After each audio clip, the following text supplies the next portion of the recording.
السلام علیکم ناظرین، آج ہم آپ کو لے کر چلیں گے پاکستان کے شمالی علاقہ جات میں واقع ایک حسین وادی کالاشا ویلی، جہاں وقت جیسے تھم سا گیا ہو۔ یہ وادی صرف قدرتی حسن کے باعث مشہور نہیں بلکہ یہاں بسنے والے لوگوں کے منفرد طرز زندگی، ثقافت اور رنگا رنگ روایات نے دنیا بھر کی توجہ حاصل کی ہے۔ کالاشا لوگ چترال کے علاقے میں واقع 3 وادیوں بمبوریت، رمبور اور بریر میں آباد ہیں۔ ان کی آبادی کچھ ہزار نفوس پر مشتمل ہے، لیکن ان کا کلچر ہزاروں سال پرانا ہے۔ کالاشا لوگوں کے گھر زیادہ تر لکڑی اور پتھر سے بنے ہوتے ہیں۔ یہ گھر پہاڑی ڈھلوانوں پر بنائے جاتے ہیں تاکہ سیلاب اور برف باری سے محفوظ رہ سکیں۔ گھروں کی چھتیں فلیٹ ہوتی ہیں جو گرمیوں میں بیٹھنے اناج سکھانے کے کام آتی ہے۔ ان وادیوں کا ماحول انتہائی صاف اور پرسکون ہوتا ہے۔ ارد گرد بلند و بالا پہاڑ، بہتے ہوئے چشمے اور سبزہ زار اس علاقے کو جنت نظیر بناتے ہیں۔ کالاشا خواتین کے لباس ان کی پہچان ہے۔ وہ رنگ برنگے کڑائی والے کپڑے پہنتی ہیں جن پر موتیوں اور دھاگوں سے نقش و نگار بنے ہوتے ہیں۔ ان کے سر پر مخصوص رنگین ٹوپیاں، جنہیں شوشات کہتے ہیں، ہوتی ہیں جن پر سینکڑوں رنگین منکے لگے ہوتے ہیں۔ وہ زیورات، مالائیں اور کنگن بہت پسند کرتی ہے۔ مرد عام طور پر شلوار قمیض پہنتے ہیں، لیکن ان کے سر پر مخصوص ان کی بنی ہوئی ٹوپی، چترالی ٹوپی ہوتی ہے جو ان کی شان سمجھا جاتا ہے۔ خوراک اور کھانے پینے کی عادات۔ کالاشا لوگ زیادہ تر زراعت اور مال مویشی پر انحصار کرتے ہیں۔ ان کی خوراک میں مکئی، گندم، دودھ، دہی، پنیر اور خشک میوہ جات شامل ہوتے ہیں۔ مہمانوں کی توازوں میں مقامی پنیر، اخروٹ، کشمش اور مختلف جڑی بوٹیوں سے تیار کردہ چائے پیش کی جاتی ہے۔ وہ زیادہ تر سبزی خور ہوتے ہیں، لیکن مواقع پر گوشت کا استعمال بھی کرتے ہیں۔ تہوار اور رسومات۔ کالاشا لوگوں کی سب سے بڑی پہچان ان کے روایتی تہوار ہیں جو سال کے مختلف اوقات میں منائے جاتے ہیں۔ چیلم جوش، مئی میں یہ تہوار بہار کے آنے کی خوشی میں منایا جاتا ہے۔ لوگ ناچتے گاتے اور روایتی لباس پہن کر ایک دوسرے کو مبارکباد دیتے ہیں۔ اوچاؤ، اگست میں فصلوں کی کٹائی کے بعد کا تہوار ہے۔ اس موقع پر شکرانے کے طور پر قربانی بھی دی جاتی ہے۔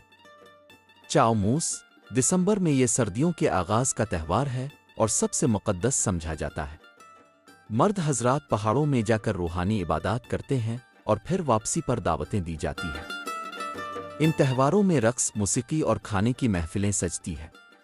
مرد اور عورتیں ہاتھوں میں ہاتھ ڈال کر روایتی گیتوں پر رقص کرتے ہیں۔ مذہب اور عقائد۔ کالاشا لوگ قدیم مشرکانہ مذہب پر عمل پیرا ہیں جس میں وہ فطرت کی عبادت کرتے ہیں، سورج، چاند، پانی، درخت اور پہاڑوں کو مقدس مانتے ہیں۔ وہ دیوتاؤں، روحوں اور قدرت کی موجودگی پر یقین رکھتے ہیں۔ ان کی عبادات کا طریقہ سادہ ہوتا ہے، لیکن وہ دعاؤں، قربانی اور شکرانے کے طور پر مختلف رسوم انجام دیتے ہیں۔ وہ جادو، ٹونا یا بری نظر کو بھی مانتے ہیں اور برکت کے لیے دعائیں کرتے ہیں۔ تعلیم اور جدید دنیا سے تعلق۔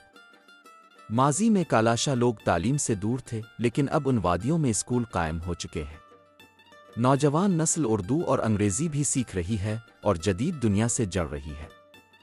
تاہم وہ اپنی ثقافت اور روایات کو بچانے کے لیے بہت پرعزم ہیں۔ بعض کالاشا نوجوان تعلیم حاصل کرنے کے بعد واپس آ کر اپنی کمیونٹی کی خدمت کرتے ہیں، خاص کر سیاحت، تعلیم اور صحت کے میدان میں۔ معاشی زندگی۔ کالاشا لوگ زیادہ تر زراعت، بکریوں، گایوں اور بھیڑوں کی پرورش کرتے ہیں۔ ان کے ہاتھ سے بنے ہوئے کپڑے، ٹوپیاں اور زیورات سیاحوں میں بہت مقبول ہیں۔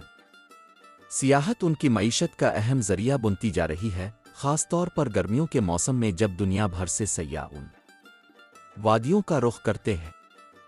چیلنجز اور بقا کی جنگ۔ کالاشا لوگوں کی آبادی دن بہ دن کم ہو رہی ہے۔ مذہب کی تبدیلی، جدید تہذیب کا دباؤ اور زمینوں پر قبضے جیسے مسائل ان کے وجود کو خطرے میں ڈال رہے ہیں۔ حکومت پاکستان اور غیر ملکی تنظیمیں کالاشا ثقافت کو بچانے کے لیے مختلف اقدامات کر رہی ہیں، جیسے اسکولز، ثقافتی میلوں اور ڈاکومنٹریز کے ذریعے آگاہی پیدا کرنا۔ اختتامیہ۔ کالاشا ویلی نہ صرف قدرتی خوبصورتی سے مالا مال ہے، بلکہ یہ ایک جیتی جاگتی تاریخ ہے۔ یہاں کے لوگ، ان کا لباس، رسومات، زبان اور طرز زندگی سب کچھ منفرد ہے۔ ان کا ہر دن ایک تہوار کی مانند ہوتا ہے، ہر گیت ایک دعا اور ہر رسم ایک کہانی۔ ہم سب کی ذمہ داری ہے کہ ہم اس نایاب ثقافت کو محفوظ رکھنے میں اپنا کردار ادا کریں۔ اگر آپ کبھی چترال جائیں تو کالاشا ویلی کی سیر ضرور کریں اور وہاں کے لوگوں سے سیکھیں کہ حقیقی خوشی سادگی، محبت اور روایات میں ہے۔